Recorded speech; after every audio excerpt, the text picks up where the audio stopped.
Esse podcast é apresentado por b9.com.br.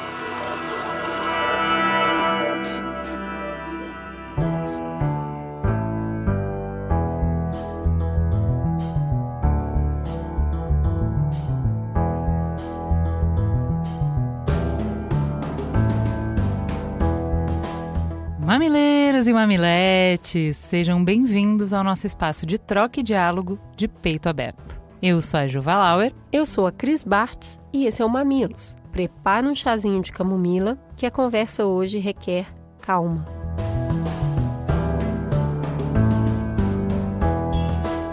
Já virou tradição, Natal em Curitiba tem que ter o colorido do Palácio Avenida. Já são 30 anos que aquela apresentação do coral de crianças nas janelas do palácio comove pessoas do Paraná e do mundo. É claro que a pandemia aumentou a distância e dificultou o contato físico, mas essa data tão especial não pode passar em silêncio. Então, esse ano, a gente vai ter a primeira edição virtual do Natal do Palácio da Avenida. A apresentação poderá ser vista de todo o Brasil através de um site criado pelo Bradesco especialmente para a ocasião. O tema desse ano vai ser a grande história de Natal, com um tributo aos 30 anos do evento. O coral incrível de crianças estará presente e acompanhado pelas cantoras Zizi Posse e Luísa Posse. E para completar a magia virtual, o site do evento ainda conta com a retrospectiva dos natais anteriores.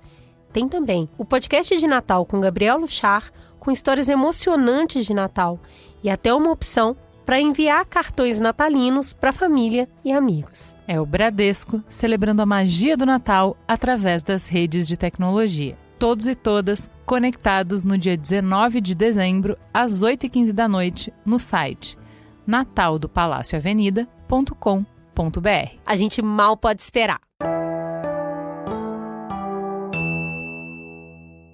A revista Piauí publicou na edição de dezembro uma extensa matéria apresentando detalhes de assédios sexuais cometidos por Márcio Smelling, diretor, ator e roteirista dos principais programas humorísticos da Globo.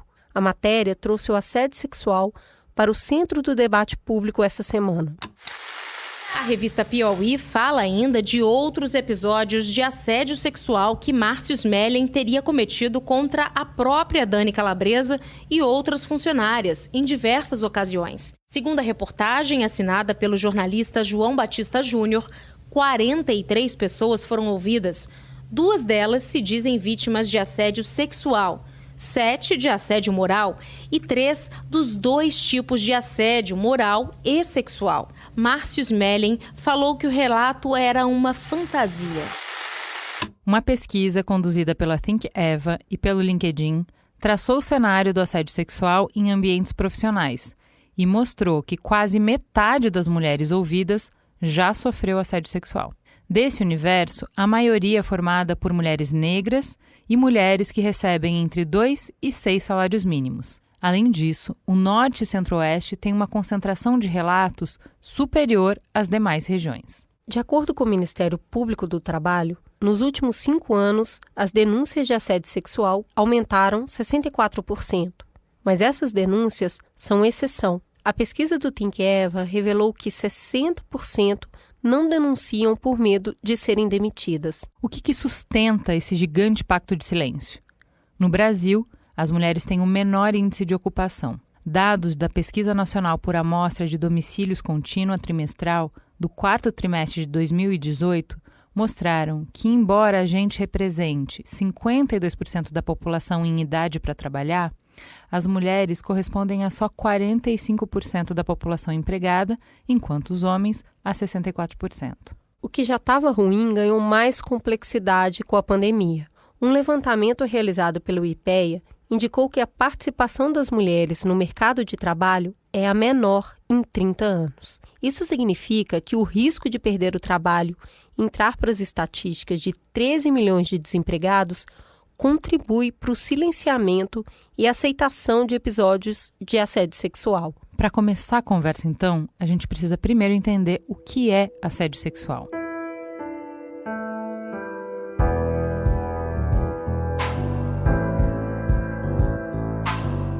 Assédio sexual consiste numa negação ao direito fundamental de dignidade humana nas relações de trabalho. A dignidade do trabalhador é atacada quando coloca em risco a sua integridade física e psicológica, atingindo seu trabalho. Para que fique caracterizado o assédio, deve haver a presença de 2 elementos. O primeiro, práticas materialmente repreensíveis, que são insultos e injúrias com conotação sexual. As palavras humilhantes, as ameaças verbais, como por exemplo, se você não dormir comigo, eu demito você.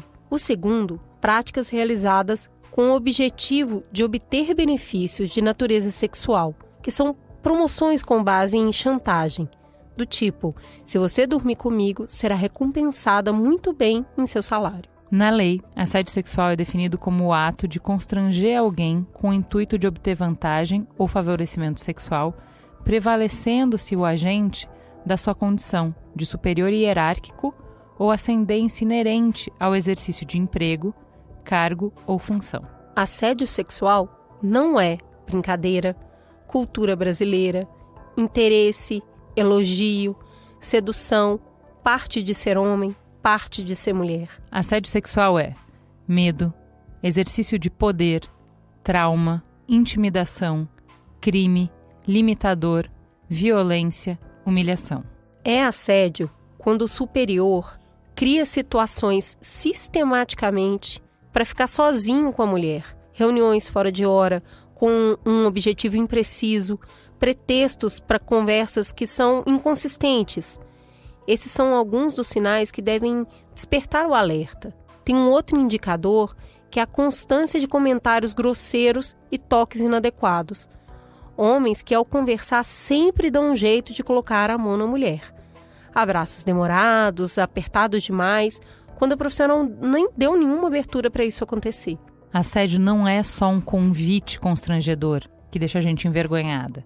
Convite, por mais indelicado que seja, pode ser recusado. Assédio é intimidação, é acuar o outro usando a posição de poder. Se uma proposta não aceita uma negativa, então ela não é um convite. É a clássica escolha entre a cruz ou a espada. O que está sendo sugerido não é um prazer, não é uma relação gratificante, mas é um preço que deve ser pago por B para que A não o prejudique. É como uma chantagem, só que nessa situação o preço é sexo.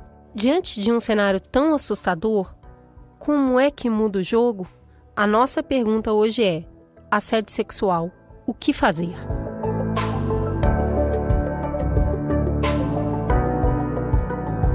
Para mapear esse cenário e conversar sobre estratégias de transformação, convidamos as 2 mulheres à frente da pesquisa O Ciclo do Assédio Sexual no Ambiente de Trabalho.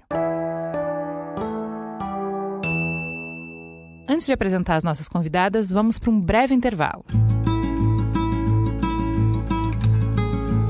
E aí, Ju? Hoje você é princesa vilã. Vou te falar que eu tô meio Ariel no rosto, mas 100% malévola no olhar, viu?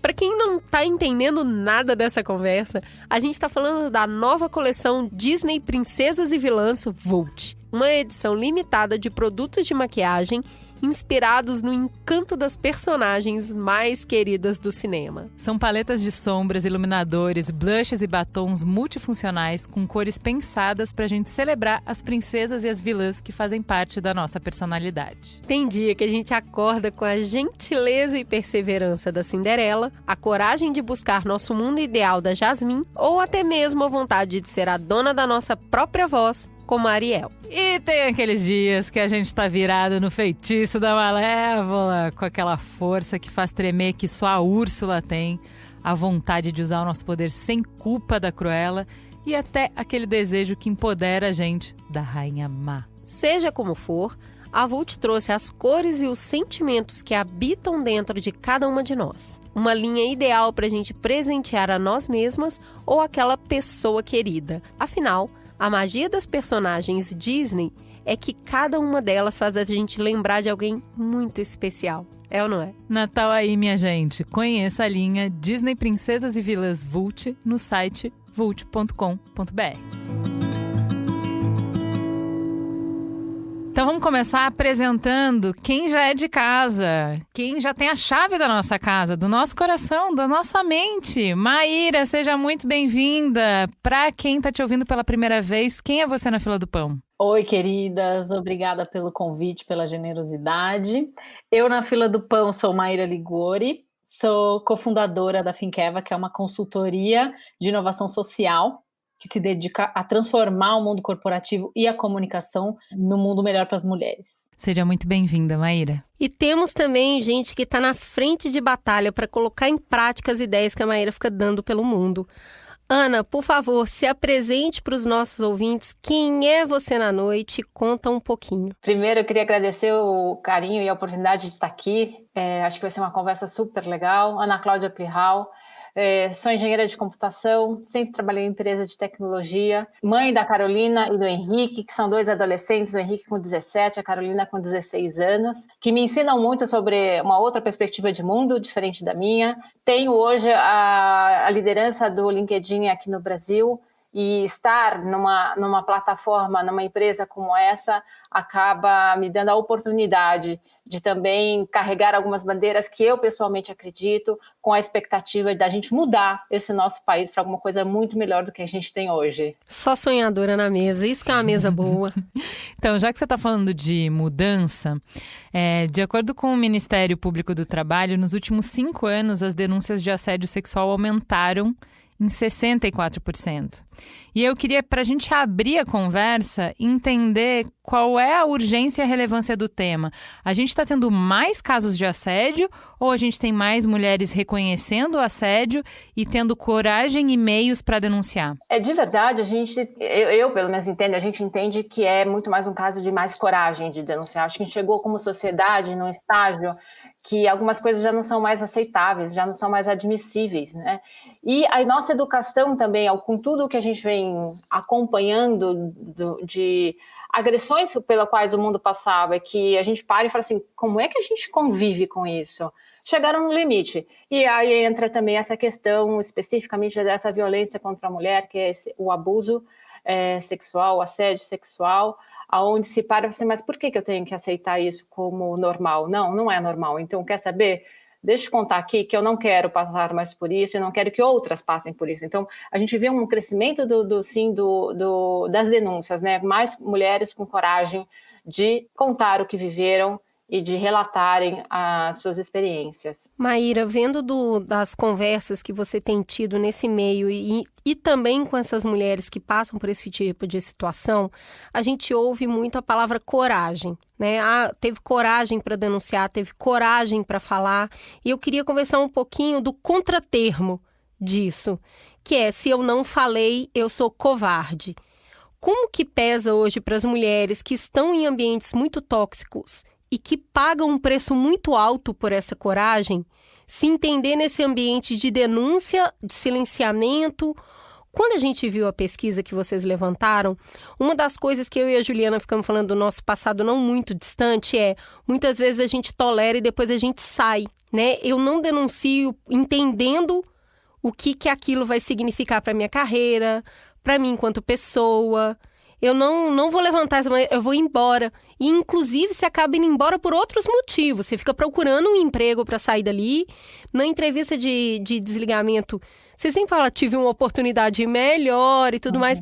Como que é para uma mulher que ainda não denuncia, que ainda não fala, como que ela se sente nesse momento que existe um grande incentivo para ter a tal da coragem? Eu acho que eu vou pegar um pouquinho do ponto que a Ana deixou, sobre esse aumento das denúncias e tudo mais. Tem um dado também dessa nossa pesquisa de que 95,3% das entrevistadas afirmam saber o que é assédio sexual no ambiente de trabalho. Isso é novidade, porque até muito pouco tempo esse tipo de comportamento era tido como parte da vida da mulher no mercado de trabalho, né? Eu tenho que lidar com o chefe assediador porque o mundo é assim.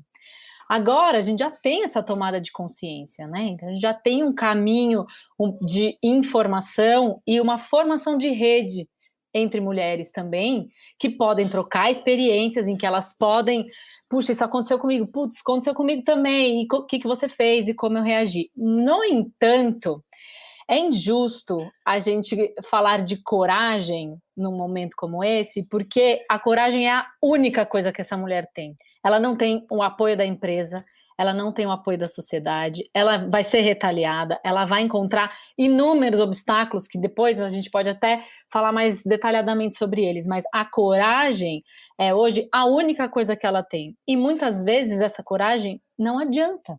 Porque, de fato, ela vai falar sobre, ela vai se colocar e ela vai ser retaliada, ela vai ser demitida, ela vai ser perseguida, vai ser colocada na geladeira.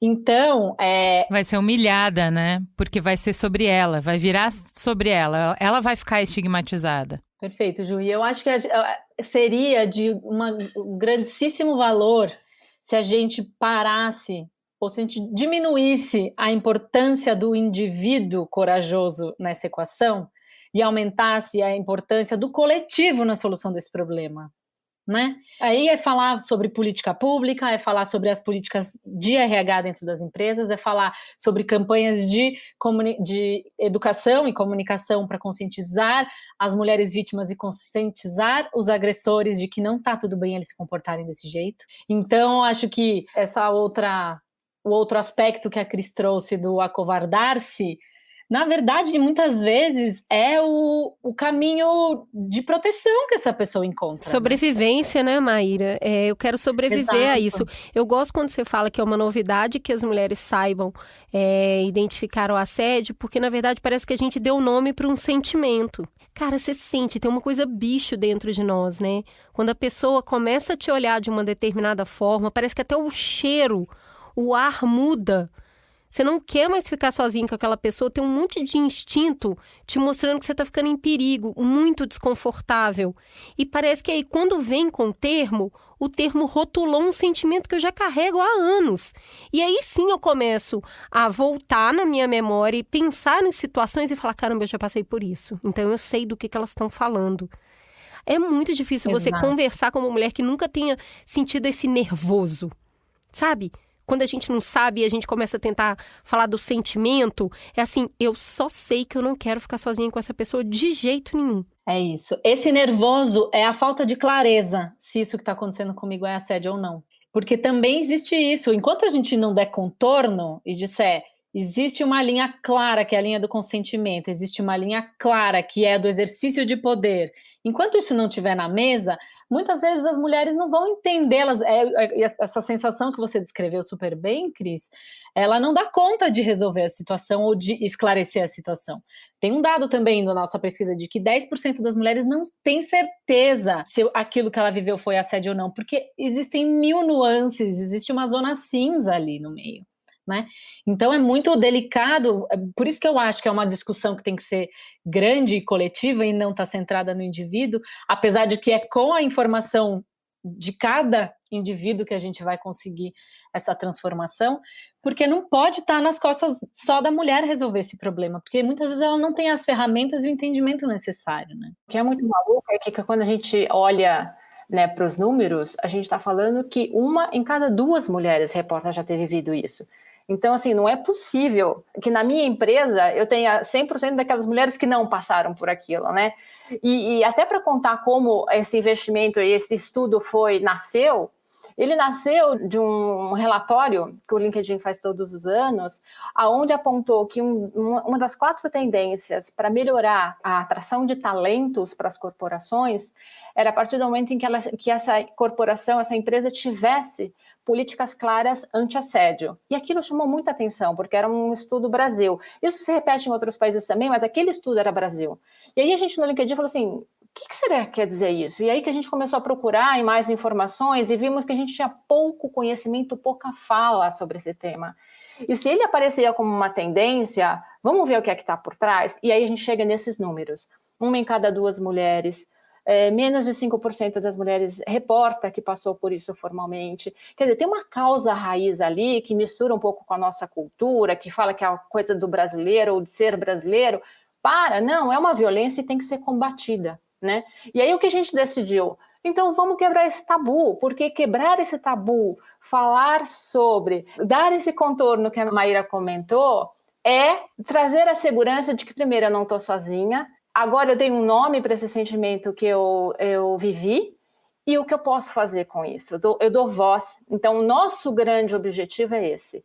É continuar insistindo para que a gente vá fundo no tema, para que a gente neutralize as estruturas ou os elementos que dão sustentação para algo que já não tem mais espaço na nossa vida. Então, eu vou complementar essa informação que você deu do estudo de vocês, de que metade das mulheres já sofreu abuso, com outra pesquisa do Instituto de Pesquisa do Risco Comportamental, que fala que mais da metade dos profissionais brasileiros ou pratica ou tolera o assédio no ambiente de trabalho.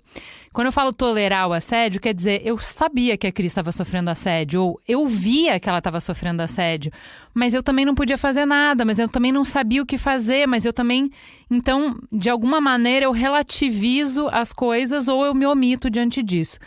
E aí, se você fala que metade das pessoas sofreu e eu te conto que metade das pessoas ou praticou ou foi conivente com isso, por que o assédio é tão prevalente? Por que é tão comum? Por que é inescapável? Né? Se a gente está falando de metade, é bem o que você falou, Ana. Tem em toda empresa. Por quê? Não, porque justamente não é um assunto que é levado em consideração. Então, o que a gente encontrou também foi uma relação de impacto em resultado. A partir do momento que eu não tenho uma política clara anti-assédio, eu não atraio os maiores talentos e eu perco talentos importantes. 1 em cada 6 mulheres deixa de trabalhar por causa de uma experiência de assédio.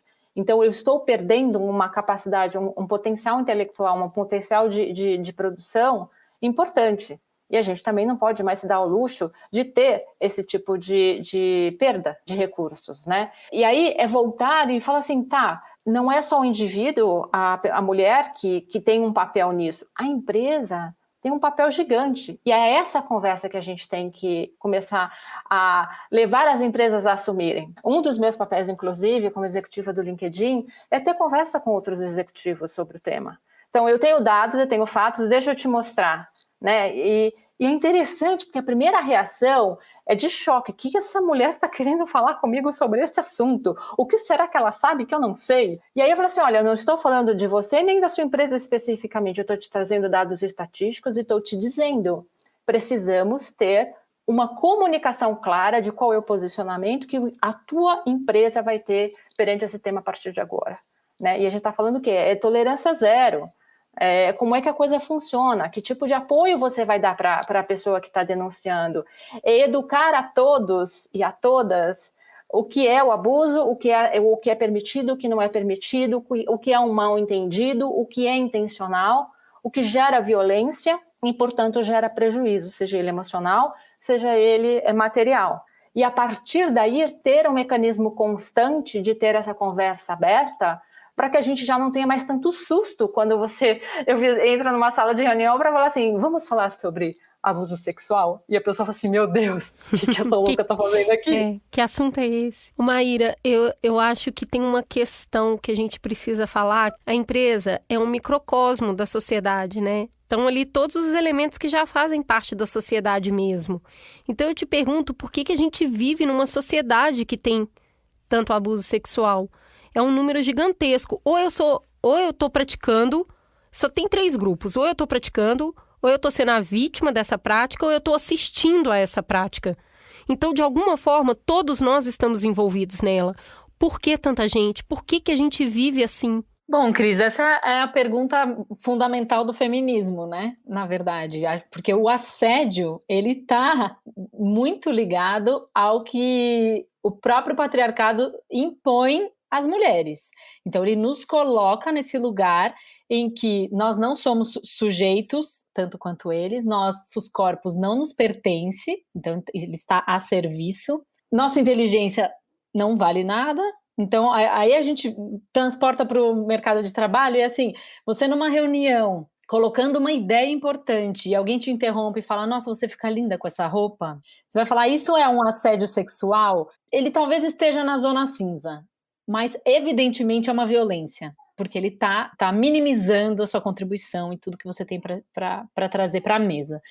Então, assim, A sociedade tolera o assédio sexual porque ele é um modus operandi e ele, inclusive, permeia todas as relações. O flerte é confundido com assédio sexual. Então, as empresas, sendo parte da sociedade, a gente é assediada na rua, a gente é assediada no ônibus, a gente é assediada no trabalho, a gente é assediada na escola, a gente é assediada em qualquer ambiente. Não existe um ambiente seguro para uma mulher, a não ser um ambiente em que estejamos só entre mulheres, tipo hoje. Mas o que eu acho é que essas conversas nunca aconteceram, porque elas justamente são herméticas e elas precisam estar demonizadas e devidamente colocadas entre um grupo de mulheres feministas radicais que querem destruir a família. Enquanto essa conversa pertencer só a esse grupo, vai ser muito difícil a gente conseguir uma mudança estrutural. E hoje a gente tem um cenário, né, e aí eu estou falando desde a nossa representação política até dentro das empresas e no dia a dia, de pessoas muito interessadas em manter o status quo. Grande parte delas homens, porque implica numa perda de privilégio. Eu não posso mais te assediar, significa que eu não posso exercer a minha masculinidade do jeito que eu sei e do jeito que eu quero e tendo a liberdade de dizer o que eu quiser para quem eu bem entender. Só que eles não entendem que eles são os únicos na sociedade que tem esse direito.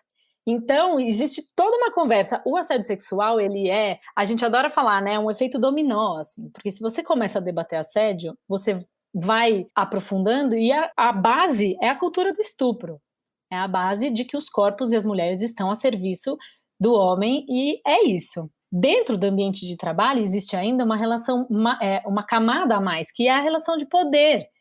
Porque existe uma verticalidade ali entre assediada e assediador que, na esmagadora maioria dos casos, é um superior na hierarquia que está assediando. Então, é um exercício de poder da masculinidade e da hierarquia que esse cara ocupa. Então, é muito complicado. E a gente ainda está falando do trabalho que é estruturante na vida das pessoas. Né? A gente tem mulheres que 40% dos lares brasileiros são liderados por mulheres financeiramente. Não é uma opção você dizer, meu chefe está me assediando, quero ir embora, vou fazer outra coisa. Né? A sua subsistência e a da sua família muitas vezes depende disso. Então é um ciclo que é um ciclo aprisionante para as mulheres e que perpetua. Então o que a gente sempre fala, esse assédio, enquanto as empresas não enxergarem ele como problema social que ele a gente vai continuar perpetuando esse ciclo. Então a gente tem o prejuízo individual dessa mulher que está passando por uma situação extrema e está tendo prejuízos profissionais e de saúde mental. A gente tem os prejuízos institucionais, em que essas mulheres vão embora e as empresas perdem esses talentos. A gente tem os prejuízos sociais, em que esse cara assediador vai continuar assediando. Então a gente não vai romper esse ciclo. Então, enquanto não houver uma política afirmativa, como a Ana trouxe, né, ter um posicionamento oficial e público de não tolerância, ter exemplos de punição claros, que sejam ilustrativos e inspiradores, por assim dizer, né, ter um processo de validação do que essa vítima diz, não minimizando. A gente está muito acostumado, né, a ter a nossa palavra questionada. Então você vai denunciar e o que você escuta é, mas você não está exagerando, você deu trela, mas você também tinha que ficar até mais tarde, só você e ele no escritório. Então tem uma relativização da palavra da mulher. Então é isso, ter uma política afirmativa eficiente já seria uma forma de romper esse ciclo dentro da empresa, que isso se reflete na sociedade, porque as coisas estão juntas, né? Os funcionários são cidadãos e vice-versa. É também interessante ver que ainda o ambiente profissional, ele ainda não é tão equilibrado assim entre homens e mulheres. A gente evoluiu muito, acho que se teve uma evolução, essa foi uma das que a gente teve, né? Ter mais mulheres no ambiente de trabalho, mas ainda quando você pega cargos de gestão, liderança, diretoria, esse número ainda é muito pequeno. Então, essa sustentação do poder que a Maíra comentou, a gente viu muito forte nos números, porque quanto mais a mulher sobe, mais ela também sofre assédio. Então, mesmo quando o poder começa quase a se equiparar com o do homem, com mais forças eles vêm, o que mostra que essa mulher tem que ser realmente muito forte para estar lá, porque ela já venceu vários outros obstáculos, ainda tem que lidar com esse, mas ele continua acontecendo. Então, tem toda realmente uma mecânica masculina já implementada no ambiente de trabalho, que reforça e sustenta essa perpetuação que foi colocada. Ana, é justamente sobre essa parte da conversa que a gente precisa ter. Acredito que para a maioria das mulheres, como eu já disse, a gente deu nome para uma coisa que a gente já tinha o sentimento. Mas o homem, nas suas conversas com essas pessoas, eles sabem o que é assédio? Eles sabem o que eles estão fazendo? E eu te pergunto isso porque a gente fez um programa muito recentemente sobre estupro e a gente conversou com um homem que trabalha com homens que cometeram situação de violência e muitos deles chegavam lá condenados e se sentiam revoltados porque falavam que não tinha estuprado e ele precisava explicar que o cara realmente havia estuprado. Porque dentro da cabeça dessas pessoas tinha um quadrado muito pequenininho do que era estupro. E esse profissional precisava explicar que não, é muito mais do que você está imaginando. Se isso para estupro, que é o ápice da violência, a gente precisa ainda explicar, me parece que para assédio, muitos homens saberiam o que ele é? Não, eles não sabem. E aí, assim, a conversa com lideranças femininas, né, ou executivas, versus a minha conversa com executivos, começa de outro ponto. Sabe assim, eu volto várias casinhas, né, para trás, para realmente trazer o homem daquele lugar dele, que é de uma certa ignorância mesmo sobre o que envolve, como impacta, com que olhar você deve observar essa situação versus uma mulher. Porque uma mulher, como a gente sabe, ou ela já viveu, então ela rapidamente se conecta com aquela situação, ou ela teve alguém que ela viu, ela vivenciou, ela ouviu, né? ela já convive, é muito mais presente e mais real a leitura feminina do caso do que a leitura masculina. Então, por isso que assim, é sempre um convite, as minhas conversas são sempre um convite, porque está claro, a comunidade masculina não tem um entendimento nem do que é e nem do impacto que isso causa. Então, ele fazer uma observação sobre a roupa que ela está usando, dependendo assim, você está entrando numa reunião super importante, entra um outro diretor e vai falar do vestido que você está usando, já te quebra, né? Quer dizer, você não estava esperando por aquilo, não é para aquilo que você se preparou, né? Isso, de uma certa forma, desestrutura o teu desempenho naquele momento. E ele não tem nem ideia, ele está achando que, de novo, ele só está sendo galanteador, e querendo ou não, é super interessante ser galanteador. Mas não entende o limite da mulher e não para observar essas coisas. Então, é completamente diferente. Indo um pouco nessa linha do que a Ana está trazendo, dessa norma masculina ser tão vigente que eles não conseguem nem enxergar, né? Eu estou me lembrando de um caso de uma revista muito famosa, que há alguns anos foi fazer uma matéria sobre assédio sexual no ambiente de trabalho.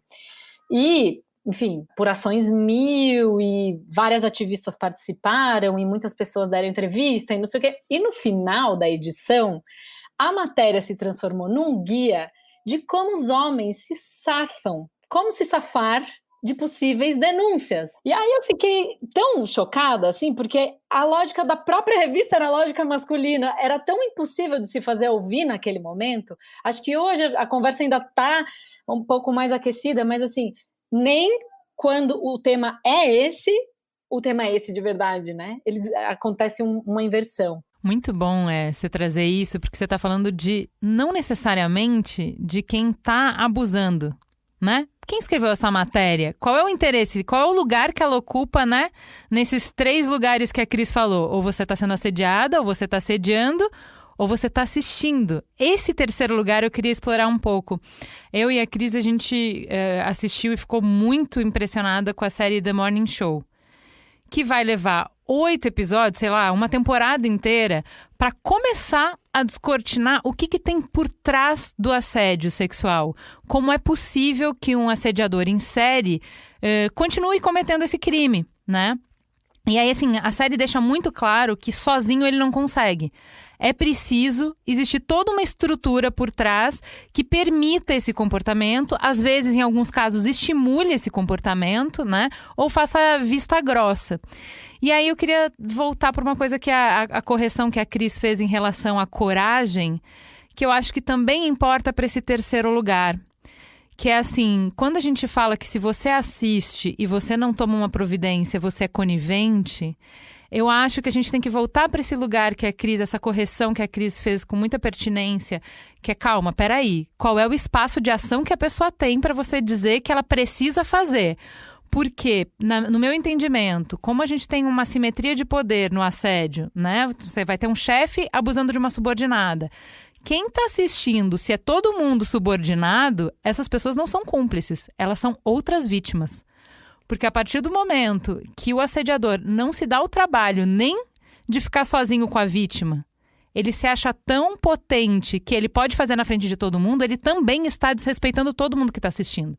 Porque ele está dizendo para todos vocês que ninguém tem poder, que ninguém pode fazer nada. Quem tem que decidir isso é a empresa. Se quem está testemunhando é vítima ou não. Se o ambiente for seguro o suficiente, as políticas forem eficientes, se houver uma estrutura para receber essa denúncia de uma forma, né, de acordo com as leis de compliance e tudo mais, essa pessoa testemunha também vai se sentir encorajada. Então, ela sendo subordinada ou não, ela vai encontrar os meios de fazê-lo.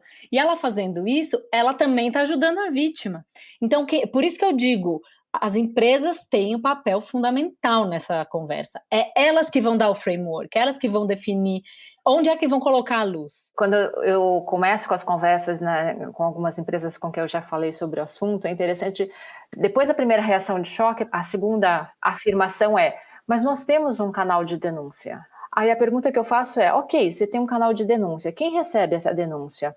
90% das vezes é o RH. Tá bom, quão empoderado está o RH para de fato tomar uma decisão se o agressor é o seu diretor financeiro? O cara desmonta na tua frente, né? O interlocutor desmonta. Porque é esse aspecto, né? Quer dizer, não são soluções superficiais. É um assunto muito sério. Se você quer, de fato, encará-lo como algo que não é mais aceitável e portanto, tem que se desconectar da desculpa de que faz parte da cultura, você tem que investir em paramentar a organização para que ela possa atuar. Né? E aí começa, de novo, não só ter o posicionamento de tolerância zero, ter uma declaração do que é que você entende sobre assédio e abuso, ou seja, você educa a tua comunidade do que é, para inclusive dar ao observador a certeza de que aquilo que você viu realmente está errado, vai lá e denuncia. E aí, ao denunciar, eu tenho uma pessoa preparada para acolher aquela denúncia, fazer a investigação da forma com que tem que ser feita e ter ali os mecanismos para poder atuar. Porque se esse ciclo não se fecha, surge aí o grande motivo pelo qual as mulheres não denunciam, que é a impunidade.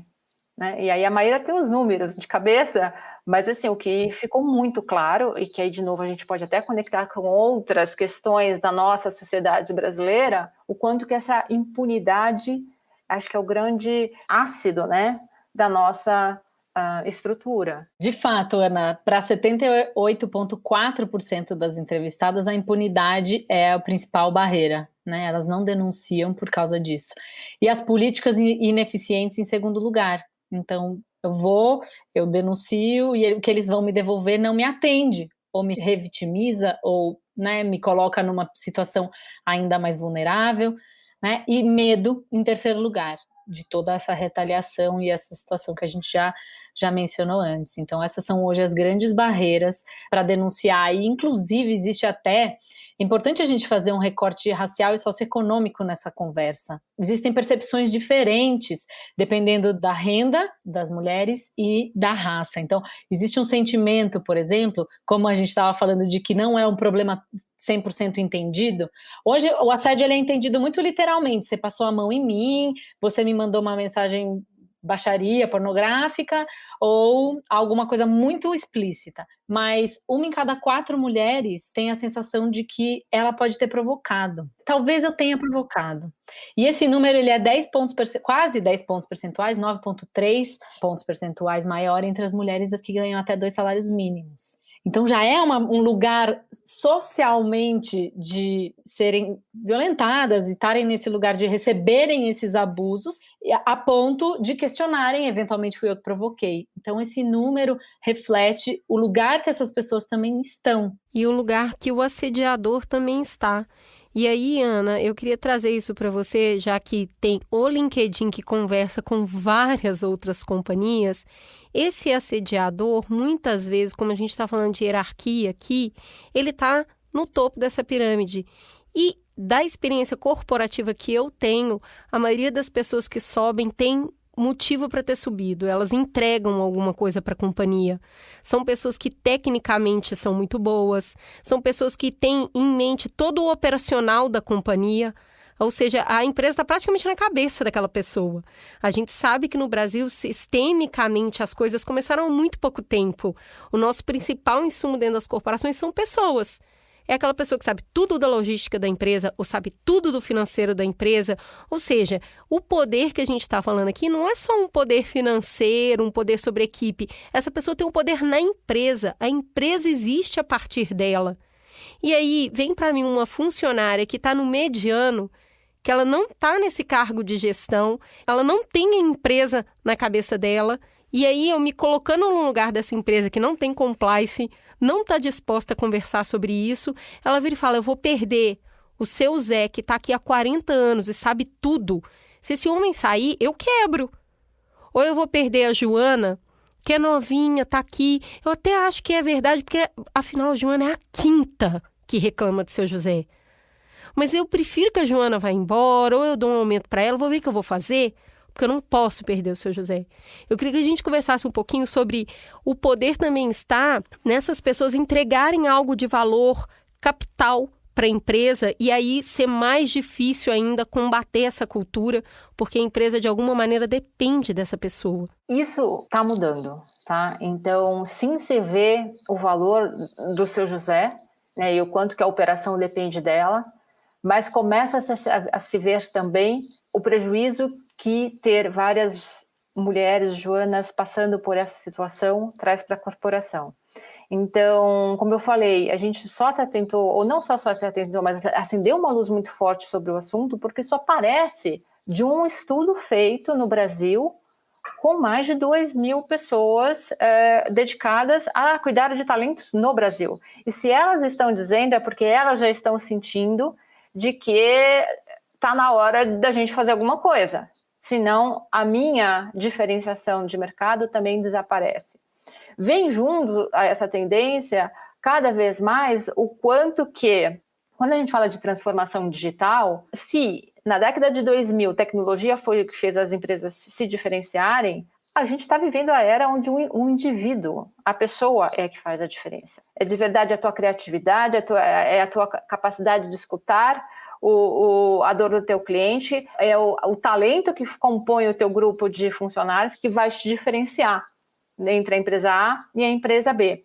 Então, cada vez menos você tem esse conhecimento tão concentrado em poucas pessoas e você começa a democratizar um pouco mais até a questão do poder em si. Não da hierarquia, mas do poder. Então, acho que são movimentos que se combinam, e aí essa tendência do combate, ou ter políticas anti-assédio, com a prevalecência das competências interpessoais, que a gente já vem vendo cada vez mais como a busca que se tem, que também cria um momento importante ou bom para a gente estar falando sobre o assunto. Eu sempre me pergunto o quão condescendente a gente também não é com os homens nesses momentos, sabe? Porque ele pode ser realmente excelente profissional e nada impede que ele melhore como pessoa. Por que a gente não pode abordar esse homem e explicar para ele que isso não está legal, que esse comportamento não está certo e não vai mais ser admitido? Né? Não, é um medo e um silêncio, uma situação condescendente com ele até, né? E que perpetua isso que a Ana estava trazendo, que a Cris trouxe e que a Ana falou super bem.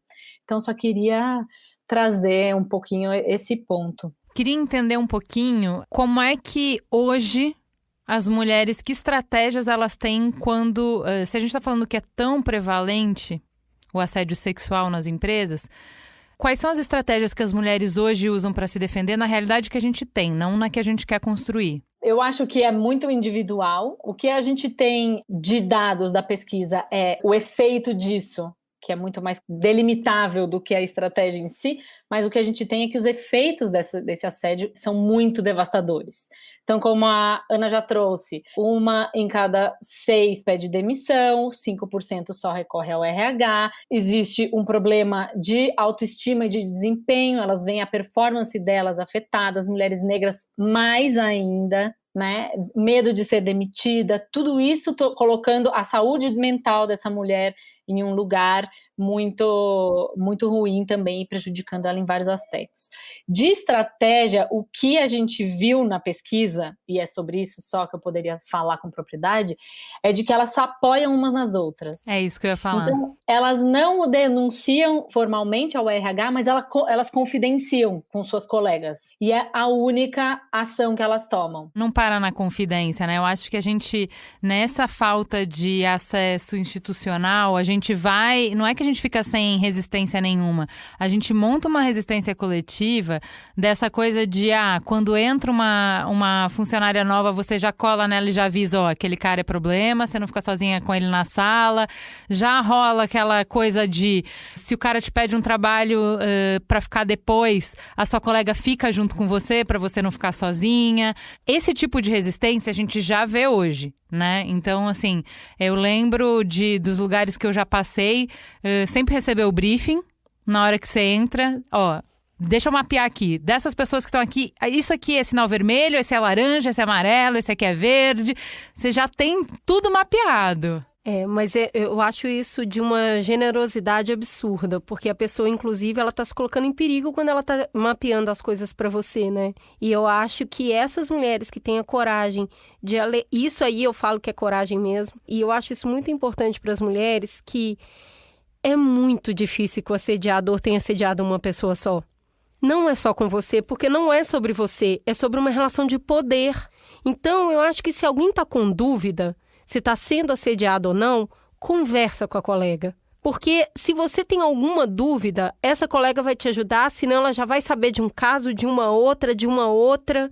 Porque é isso, não é sobre sentimento, não é sobre você ser linda ou sobre a roupa que você está usando. É sobre como este homem exerce o poder no ambiente de trabalho. Então ele vai ter feito com outras pessoas. Não existe ter feito com uma só. E aí quando essas mulheres se encontram nesse lugar de confidente, passa a surgir um cordão de isolamento, sabe? Que são os próprios corpos, porque o que a gente tem é coragem, e essa coragem tá nesse corpo, né? Eu só tenho esse corpo. É esse corpo que não deixa a amiga sozinha, é esse corpo que fica com ela depois do trabalho, esse corpo que não deixa ela no ponto de ônibus sozinha. É corpo cuidando de corpo, que é o que a gente tem. Mas isso é muito. Isso não é pouco, isso é muito. E aí... faz parte desse mesmo sistema corporativo para manter as mesmas pessoas no espaço de poder, disseminar uma cultura de competição entre essas mulheres. Porque aí com essa cultura de competição, essa cultura de só tem espaço para uma, essa cultura que a mulher é invejosa, ela é mimizenta, ela é a chata, essas mulheres não conseguem se ajudar, porque elas estão ocupadas brigando entre si. E aí elas não conseguem formar esse cordão de isolamento, e aí todas estão vulneráveis. Igual em todas as áreas da sociedade. Não né? é mesmo? Então, assim, dentro dessa cultura corporativa, de pregar essa inveja e essa coisa de não duas mulheres na mesma equipe, não sei o quê, é muito eficiente para deixar todo mundo ainda mais exposta a esse assediador. Inclusive, costuma ser a mesma brincadeira, com milhões de aspas, que esse tipo de pessoa faz para manter essas mulheres desunidas, né? Eu não tô falando de uma coisa maquiavélica e ultraconsciente. O que eu tô falando é que a gente vem perpetuando isso ao longo de tanto tempo. E a nossa história conta isso em processos de escravidão, em processos de abuso, desde que a gente nasceu como identidade de nação, que a gente naturalizou. E quando a gente naturaliza, a gente não pensa mais sobre isso. E o perigo está nisso, é sobre não pensar mais sobre isso, né? É achar que está dado e que está posto. O que a gente tem visto hoje é muita gente começando a decolonizar esse olhar. A falar, peraí, talvez não seja tão natural. E esse olhar precisa passar também para a relação entre as mulheres dentro da empresa, para que elas possam estar juntas. Eu não consigo ver outra saída. Enquanto não houverem compliances extremamente eficientes, que não seja mulher ajudando mulher dentro da corporação. Eu acho que você traz um tema que, se tem uma coisa que me entristece, é quando você percebe que não existe a tal da sororidade, né? Que é justamente essa distorção de você não entender que aquela lá não é a tua inimiga, não é com ela que você tem que combater, né? Não é um posto, e só aquele posto só pode ter uma mulher. A minha briga tem que ser para que a gente tenha 20 postos, né? Que a gente tenha a representatividade, de fato, meio a meio, como é a população, né? Então, acho que combinam as duas coisas, né? Elas se falam nesse sentido de que talvez seja conveniente, porque ainda falta desenvolver esse olhar mais amplo de que fique esperta, sozinha você não vai conseguir, não vai conseguir ir muito longe. Você pode até conseguir um pouco longe, mas não muito longe, né? E surge aí, vamos lá, vamos fazer com que a gente tenha cada vez mais e que a gente consiga neutralizar, pelo volume da nossa voz, essa outra tão masculina, né, que existe hoje. E eu só queria colocar um ponto também do que a Cris estava falando sobre a sororidade, que eu queria muito que a gente pensasse na sororidade como estratégia de sobrevivência e não como estratégia de solução de problema. Porque senão a gente tira a responsabilidade de quem tem a responsabilidade, que é o RH, que é a empresa. Né? Então, só para a gente ter isso em mente sempre, de que a sororidade ela é fundamental e ela move montanhas, mas ela não consegue sozinha resolver o problema. Então, para a gente ter sempre essas tecnologias de sobrevivência ao nosso alcance, ter essa rede de mulheres é fundamental, mas nunca desresponsabilizar quem é responsável de verdade. Fizemos, então, algumas perguntas para a Cláudia Patrícia Luna, que é advogada e consultora jurídica de mulheres vítimas de violência doméstica e discriminação sexual. O que queremos entender é qual é o caminho legal que uma mulher vítima de assédio deve percorrer? Onde ou para quem essa denúncia deve ser feita em primeiro lugar? Ao recorrer à justiça, quem é o denunciado? A empresa ou o assediador? E aí, quais provas a vítima precisa ter para fazer essa denúncia? Em primeiro lugar, eu quero dizer que é uma grande honra e uma grande alegria poder hoje partilhar esse nosso diálogo sobre assédio sexual aqui no podcast Mamilos. Só para que a gente possa começar, qual o caminho legal que uma mulher que sofre assédio, no caso assédio sexual, ela deve percorrer? Em primeiro lugar, essa mulher ela deve juntar as provas que comprovem e confirmem a existência desse assédio sexual. O que é o assédio sexual primeiro? O assédio sexual é toda aquela conduta praticada por alguém que tem uma hierarquia sobre essa mulher. O patrão, caso ela seja uma trabalhadora, o professor, no caso dela ser aluna, o líder religioso, na hipótese dela ser uma adepta de uma determinada religião, denominação religiosa, uma seguidora. Então, é preciso que haja uma relação de hierarquia entre o assediador e a vítima do assédio sexual. E o que é esse assédio? Esse assédio ele pode se caracterizar por práticas invasivas, como cantadas, como abordagens mais invasivas, encoxamentos, passadas de mão, um comportamento que vai além do que aquele ética e pessoalmente permitido ou tolerado. E aí, o que ela deve fazer quando percebe ou quando sofre com esse tipo de comportamento que é caracterizador do assédio sexual? Ela deve juntar a maior quantidade de provas possíveis, como, por exemplo, prova testemunhal. Se ela não tem a prova testemunhal, ela pode utilizar o celular, o gravador do celular, de vídeo ou de áudio. Ela pode fazer um diário noticiando e relatando as práticas de assédio. Ela deve tirar fotos, ela deve, por exemplo, verificar se há em outros lugares episódios semelhantes de práticas de assédio sexual cometidas pelo ofensor. Prints de conversa pelo WhatsApp é muito importante para que você possa ter provas que existam conversas, trocas de mensagem pelo WhatsApp, pelas redes sociais com aquela pessoa que comete o assédio. E depois dela conseguir reunir essas provas, é importantíssimo que ela se dirija a uma delegacia de polícia, pode ser a Delegacia de Defesa da Mulher, que seria melhor, e caso não seja a Delegacia de Defesa da Mulher, pode ser uma delegacia de polícia, que seja aquela próxima do local em que os fatos aconteceram. na delegacia de polícia, ela registra o boletim de ocorrência, apresenta as provas que ela tem. O fato dela ir à delegacia e lavrar, fazer o BO, o boletim de ocorrência, também é importante para que haja uma instauração de um procedimento na esfera criminal, para que se possa pensar numa futura também ação indenizatória que pode ser postulada, pode ser pedida na própria ação penal. Um outro caminho também, ela pode levar essas provas à Delegacia Regional do Trabalho, a atual Superintendência Regional do Trabalho e Emprego, onde existe o Comitê de Diversidade, o núcleo de denúncias desses casos de discriminação, onde ela vai levar esse registro, obviamente com o BO, com as provas do assédio, e vai fazer uma reclamação lá.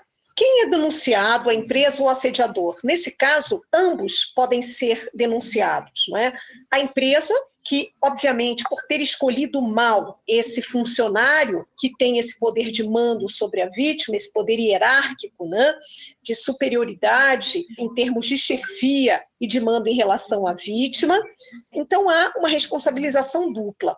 Por óbvio que o assediador ele responde na esfera criminal, pode também responder na esfera civil. Agora, a empresa ela arca com o ônus, com o prejuízo de ter escolhido mal esse funcionário e, portanto, ela pode ser responsabilizada na esfera trabalhista, inclusive por dano moral ou até dano patrimonial, na hipótese de ter ocorrido eventual dano, evidentemente demonstrado, à saúde dessa vítima, dessa trabalhadora que sofreu assédio sexual. E quando essa formalização dessa comunicação junto à Delegacia Regional do Trabalho, a atual Superintendência Regional do Trabalho e Emprego, for feita, essa mulher ela pode utilizar essa denúncia numa eventual reclamação trabalhista. E um ambiente de trabalho onde ocorre o assédio sexual ou o assédio moral é um ambiente de trabalho onde há violência e, portanto, um ambiente de trabalho que causa adoecimento às mulheres trabalhadoras, em especial a mulher trabalhadora que é vítima de assédio sexual. Então, daí a importância também de se encaminhar essa denúncia para o Ministério Público do Trabalho, que é o órgão fiscalizador, que com certeza vai averiguar a situação, irá impor multa à empresa ou fazer com que a empresa ajuste um termo, o chamado TAC, termo de ajustamento de conduta, para que possa desenvolver estratégias para que possa promover um ambiente de trabalho respeitoso, um ambiente de trabalho em que as mulheres possam atuar sem medo e sem qualquer violência, em especial essa violência trazida pelo assédio sexual. Vamos lá, Ana, agora me ajuda aqui no Baby Steps, né? Todos os passos aqui. Como que uma empresa hoje, você vendo tantas empresas, incluindo a sua, como que ela pode ajudar a mudar essa cultura, esse ambiente? A empresa virou e falou assim, ok, vocês estão falando muito nisso, eu estou entendendo o que eu tenho que fazer, agora me fala aí, como é que faz? Como é que muda isso que vem aí há tanto tempo? Quais são os passos que uma empresa deve seguir?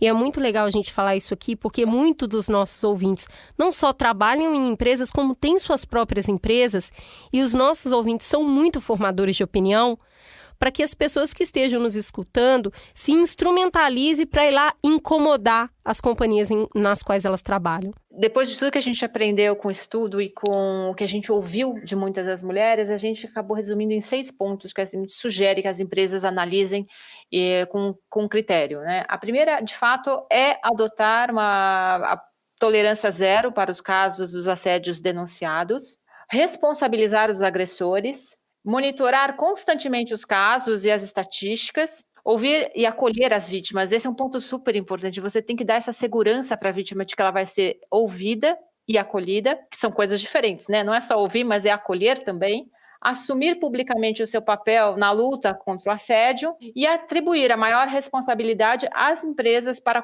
a contenção do assédio. Tem todo um processo educativo que é fundamental. Então, você estar constantemente relembrando os seus funcionários de que, primeiro, você é uma empresa que não tolera esse tipo de atitude, mas principalmente quais são as situações que caracterizam essas violências é fundamental. Então, a gente aqui no LinkedIn todo ano passa por um treinamento que atinja todos os funcionários, trazendo situações de vídeos esclarecendo essa situação, você consideraria assédio ou não, foi abuso ou não, porque às vezes o detalhe está realmente em pequenas sutilezas, e aquilo vai criando uma confiança tão grande de que você, não, eu entendi, e eu domino o assunto, portanto, eu tenho a segurança de quais são os passos que eu tenho que tomar. Mas essa infraestrutura, esses elementos são fundamentais. E eles são coroados aí pelo processo de educação. Ana, e tem uma questão importante que você está falando, que é, primeiro a gente vai assumir a tolerância zero. E os gestos importam muito, né? Quem é que está comunicando isso para a companhia? Se parte de uma determinada área, um grupo... Qual é o compromisso que a presidência da empresa precisa ter? A minha avó, sábia mineira, sempre diz que escada a gente varre de cima para baixo, não dá para fazer o contrário. Como é que faz nesse momento de a gente vai precisar assumir um compromisso para mudar a companhia ou o papel de quem está lá em cima? É por isso que a minha conversa começa com o primeiro executivo das empresas. Se não for por ali, eu nem adianta muito, sabe? Assim, não, fala com o meu pessoal de comunicação, fala com o meu pessoal de RH, eu vou pro próximo, infelizmente, né? E na hora que eu tenho mais o segundo, o terceiro, o quarto, o quinto CEO de fato falando sobre o assunto, aquilo começa a reverberar. Mas tem que ser, começa de fato muito de cima. Eu queria, dentro desses 6 pontos que você colocou, uma coisa que a gente lendo para a pauta viu que é muito importante, e que eu acho que, não sei se exatamente você colocou, é o transparência. Que é assim, não basta só eu dizer que eu não tenho tolerância zero, não basta só eu ter o canal, eu tenho que ter um comitê, como a gente já falou aqui durante o programa, que tem poder para tomar uma atitude, mas eu tenho que acolher a vítima, mas não só. A partir do momento em que ela fez a denúncia, ela tem que ter essa transparência de o que está acontecendo. Então, ok, o passo a passo agora é, eu te escutei, o próximo passo a gente vai fazer uma investigação, o próximo passo vai passar para o comitê, e no próximo passo a gente toma uma medida administrativa, uma medida, enfim, punitiva. E aí ela tem que ter noção do tempo. Porque nesse caso que a gente viu da Dani Calabresa, que está super comentado, você vai vendo isso, de quanto o caldo foi entornando, porque ninguém sabia o que ia acontecer. Ela não tinha visibilidade nenhuma do processo. Isso não quer dizer que a empresa não estava tomando medidas, mas ela não tinha essa visibilidade. Ela não tinha visibilidade nenhuma de prazo, né? Então ninguém tinha que prestar contas para ela olha, estamos fizemos já a parte 1, fizemos agora a parte 2. Carrinho de compra. Não tem, sabe? Então assim, eu achei isso muito interessante, eu nunca tinha visto, de que você pode fazer todos esses passos, se você não tiver transparência, não adianta. Vou até complementar isso falando da transparência sobre o que é uma investigação. O que é? Como é que você vai investigar isso? Quem que você vai chamar para conversar? Quem são as pessoas que podem vir? Porque eu vou investigar, né? Como que acontece? Qual que é o processo? Eu posso sugerir gente para você chamar para conversar? Eu vou ter que sentar em frente a essa pessoa e vai ter uma cariação? Eu preciso saber o que vai acontecer. Eu vou passar por 5 entrevistas, que nem a Dani, que conforme você vai lendo a matéria da Piauí, vai dando uma angústia. Eu fiz uma reunião de 5 horas falando do problema, depois uma outra reunião de 4 horas. Você fala, cara, isso aí é um massacre. O que vocês estão fazendo com essa mulher? A Mari Ferrer também, né? Exato. O caso da Mari Ferrer também. É muito uma situação em que a mulher é quase colocada como a culpada, não como a vítima, né? Ô Ju, que bom que você trouxe esse tema, porque de verdade, e foi inclusive algo que a gente...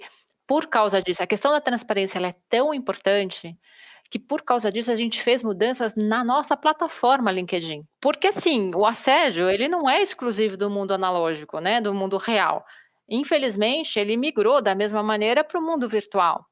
E aí, como é que a gente trata isso enquanto plataforma dentro do LinkedIn? Então, esse estudo todo que a gente também fez também nos ajudou a investir em mudanças fundamentais na nossa plataforma. E hoje começa na hora que você vai fazer um post, relembrar o membro, o usuário, de que aquele espaço é um espaço de conversas construtivas. A gente mudou as nossas políticas de uso para deixar muito claro o que a gente entende por assédio, discriminação ou violência que possa acontecer na rede. A gente também deixa claro quais são as consequências que aquele usuário pode ter caso a gente entenda que ele ultrapassou os limites estabelecidos. E a gente criou o processo de denúncia, que ele já existia, mas ele era mais difícil de acessar, e a gente colocou de forma muito mais visível na plataforma. E aí, onde é que entra a questão da transparência, que foi a parte que a gente precisou de mais desenvolvimento? Na hora que ocorre uma denúncia, eu tenho primeiro um trabalho de inteligência artificial para analisar aquilo vai para uma análise de pessoas, é um grupo treinado, especializado e dedicado para o assunto de assédio sexual.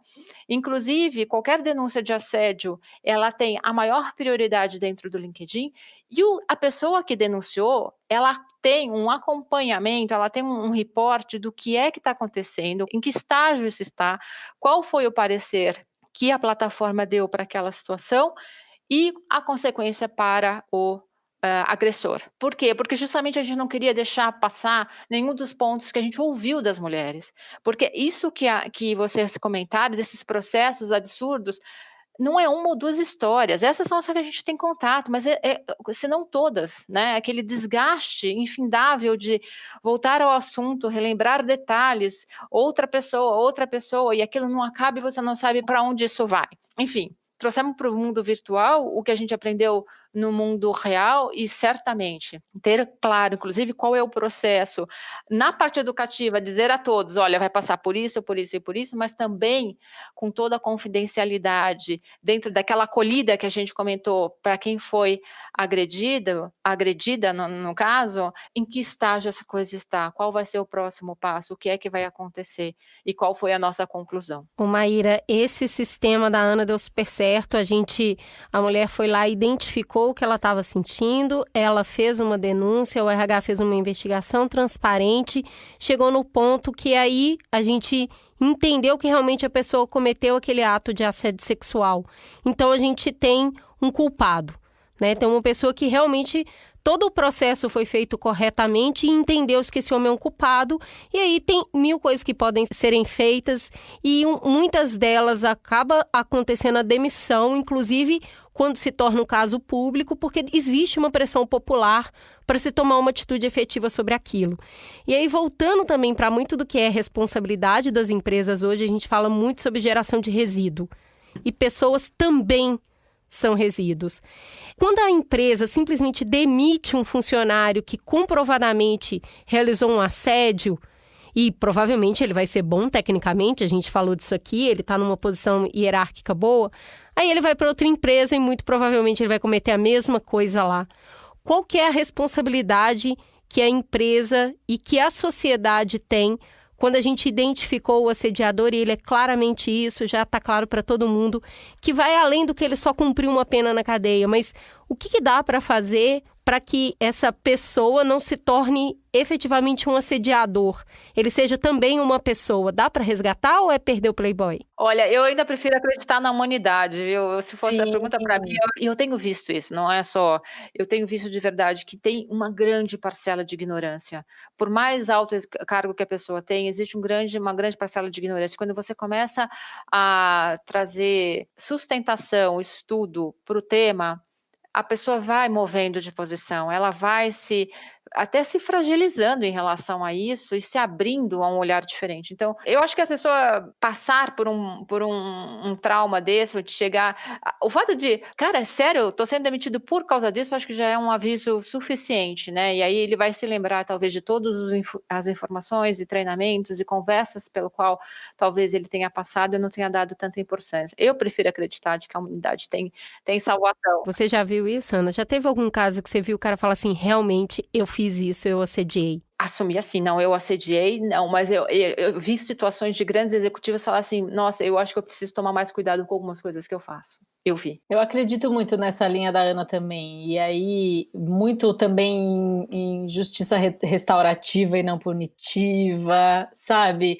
Eu acho que botar o cara na cadeia é só encher mais a cadeia e não vai melhorar a sociedade. Eu penso muito que o debate público de qualidade, ele é o maior elemento de transformação, não é a punição. A punição ela pode ser exemplar e educativa, mas ela não precisa ser a única solução, né? Então eu acredito demais. A gente em 2018 fez um trabalho com o Magazine Luiza de comunicação interna dos funcionários, que foi muito bonito, porque a gente fez a pesquisa para entender como que eles enxergavam o assédio sexual e moral lá dentro, identificamos o entendimento que ainda é um entendimento muito simples e muito literal do assédio, utilizamos as palavras que eles mesmos usaram para descrever o assédio, para desconstruir a ideia de assédio deles e explicar o que era realmente o assédio. Então, por exemplo, uma das palavras mais citadas era brincadeira. O que é o assédio? É uma brincadeira de mau gosto, é uma brincadeira que incomoda, é uma brincadeira que eu não gosto. E aí não é uma brincadeira, né? Em primeiro lugar, e com a própria palavra que eles nos trouxeram, nós estamos fazendo esse trabalho de educação interna. E os relatos dos homens, são 20 mil funcionários, né? Do centro de distribuição, da logística, sabe? Trazendo e dizendo, eu nunca imaginei que isso incomodava tanto. Eu tô tendo que olhar para isso e ver um monte de coisa que eu fazia, que eu não sabia que era ruim. Então é isso, assim, eu não acredito na punição como o único caminho. E, embora em casos muito emblemáticos, como é o caso do Márcio Smelling, por exemplo, eu acho que que o caso seja ilustrativo nesse sentido, sabe? Porque ele é público, ele é didático, ele explica direitinho todo esse ciclo de perpetuação da violência que a gente já discutiu o programa todo. E ele é grande, e ele é didático, e eu acho que tem todo o potencial educativo para a sociedade mesmo. Não será mais tolerado esse tipo de comportamento. E a partir disso, as mulheres se sentindo um pouco mais respaldadas para denunciar. Então, acho que é muito sobre um debate público de qualidade, educação e formação. E aí, concordo com a sua avó, Cris, a escada a gente vai de cima para baixo, tem que começar pelas lideranças. Eu acho que a gente tem uma das 5 melhores legislações de proteção à mulher, não à toa, né? A ONU considera a Lei Maria da Penha uma das melhores, por conta dessa visão que a Maíra está falando, de entender que precisa de pena alternativa, que não basta só prender, que você tem que fazer uma roda de conversa com esses homens para que eles mudem e realmente não cometam mais esse crime, né? E a gente tem o resultado dessas rodas é espetacular. E dessas rodas de sensibilização de homens nasce essa definição que eu acho profundamente transformadora, que é de não falar de agressor. E aqui no nosso caso, no nosso programa, então a gente não falaria de assediador. Então, nessas rodas, você tem o homem que cometeu uma agressão contra a mulher. E aqui no nosso programa, a gente teria o homem que cometeu um assédio sexual. Ele cometeu, ele não é isso. Ele pode deixar de ser isso. Então, eu acho que isso é muito importante, é uma ponte que a gente constrói com os 50% de homens que estão aí cometendo algum tipo de assédio, de que isso não te define. Isso não é o que você é uma prática que você comete porque era a regra do jogo, comete porque era assim que funcionava, mudou, não é mais tolerado, como a Maíra falou. Você pode mudar, você pode fazer alguma coisa diferente, né? Você não precisa, a gente não precisa, como a Maíra falou, ser condescendente e de ter essa resposta simplista de que, homem, né? Homem fazendo omisse. Não, isso não é coisa de homem. Isso é assédio. Eu acho que é importante a gente falar que isso não é natural, a gente aprende. Então, se você aprendeu, você pode desaprender. E eu acho que numa inteligência absurda, já chegou à Lua e desenvolveu a penicilina. A gente desenvolveu uma vacina para o Covid em 1 ano. A gente pode aprender, a gente pode desaprender. E o convite é para isso. Para a gente desnaturalizar o olhar e desaprender o assédio. A gente pode viver melhor, todo mundo. Concordo. Meninas, muito, muito obrigada. É um programa que não precisa de edição, né? Vai pra rua. Toma, gente, vai pra rua, vai ser feliz. Parabéns, viu? Tô encantada. Eu acho que a gente tranquilamente poderia mergulhar em várias particularidades, em vários pontos nevrálgicos, porque, como vocês mesmos falaram, é uma questão super complexa, tem muita zona cinza. Acho que a gente deu um ótimo pontapé inicial e esperamos contar com vocês quando a gente voltar nesse tema. Com o maior prazer. Vai ser com o maior carinho. E Ju, queria muito te agradecer, porque essa sua última fala me agregou demais. Eu adoro quando, na verdade, a gente mais aprende do que fala, né? E acho que hoje foi um pouco isso. Muito obrigada, foi muito legal. Que bom. Eu preciso terminar esse programa mandando um beijo para Luísa Trajano, que vem fazendo um trabalho efetivo e consistente para diminuição das desigualdades no Brasil, no microcosmos que ela dirige, que é a companhia, com um trabalho de combate à violência contra a mulher, que, óbvio, não poderia deixar o assédio de fora. E tá aí a Maíra contando pra gente o trabalho que foi feito lá. Eu acho que quanto mais mulheres no espaço de poder, como a Ana, como a Luísa Trajano, mais a gente vai empurrando um pouquinho essa desnaturalização. Muito, muito. E no caso da Luísa, eu ainda tenho uma coisa a agregar. O filho dela, que trabalha diretamente com ela, é tão incrível quanto ela nesse sentido. Então, ela, além de ser uma ótima gestora, ela é uma ótima mãe. E ele é um homem, né? Então, assim, dá para aprender, dá para desaprender. O convite é para todos. Exatamente. Obrigada, meninas. Antes da síntese, vamos para mais um comercial. Agora chegou a hora de falar com as onduladas. Esse é o meu momento. A Cris está nessa animação toda porque a gente vai falar de Seda Cocriações, uma plataforma criada pela marca líder de produtos para cabelos no Brasil. A Seda se reuniu com influenciadoras que a gente ama e que tem muita propriedade na hora de falar de cabelo, para desenvolver uma linha que vai direto nas nossas necessidades. Reconhecer o nosso cabelo como ele é e moldar ele a partir dos nossos próprios gostos representa muito mais do que só uma opção estética. É sobre reconhecer a força e buscar a confiança que tem dentro da gente e que nos faz buscar aquilo que a gente quer. E já deu daqueles pensamentos que só tem um tipo de cabelo bom e bonito na sociedade, né? Somos muitas, somos múltiplas.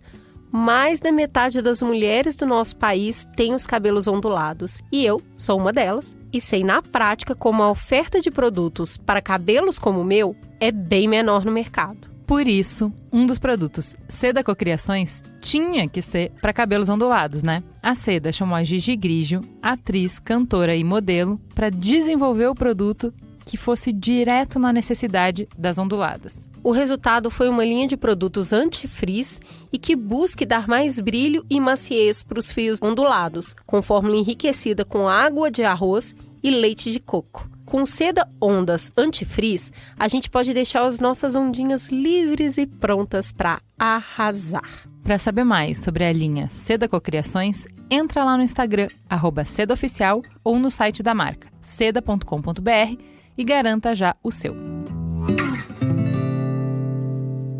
Juliana, que programa redondo, como é bom conversar com duas mulheres que estão, assim, sabendo muito bem do que elas estão tratando e estão com uma clareza do que precisa ser feito de uma maneira que encoraja a gente a acreditar na mudança de cenário.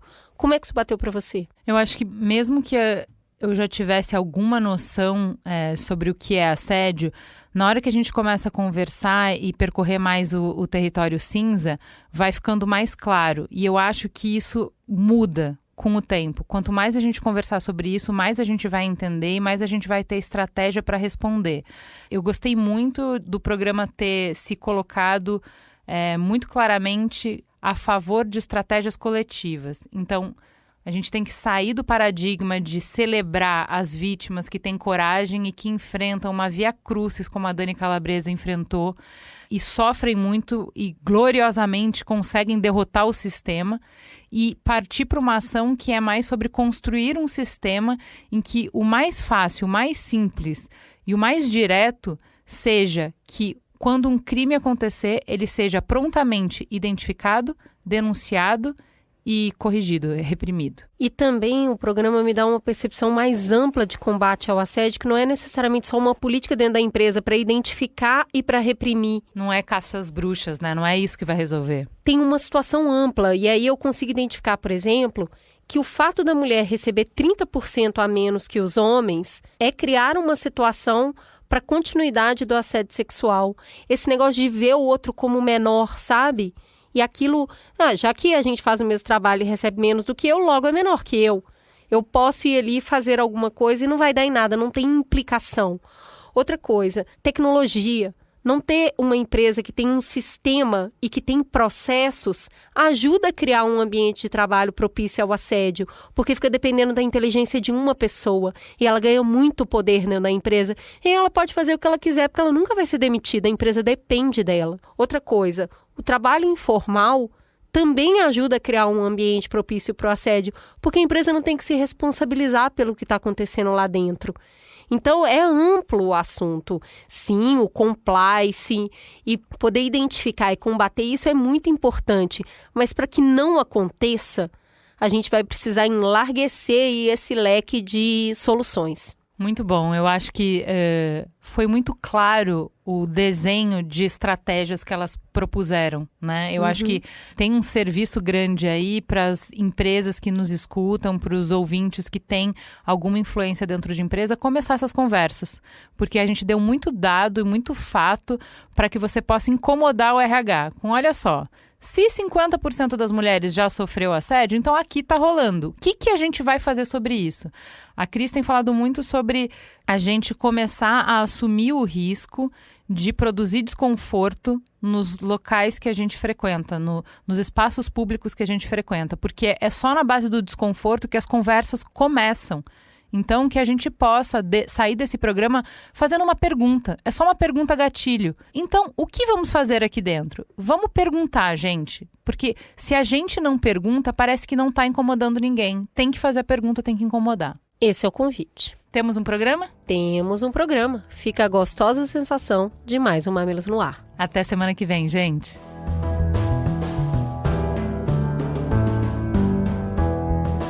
O Mamilos é uma produção B9. Apresentação de Juvalauer e Cris Bartz. Coordenação geral, Carlos Merigo, Juvalauer e Cris Bartz. Direção, Alexandre Potashev. Produção e apoio à pauta, Ellen Menezes. Apoio à pauta e pesquisa, Iago Vinícius e Jaqueline Costa. Edição, Mariana Leão, com trilhas de Andy Lopes. Capa, Elô D'Angelo. Coordenação digital, AG Barros, Pedro Estraza e Lucas De Brito. Atendimento e comercialização, Raquel Casmala, Camila Maza e Thelma Zenaro.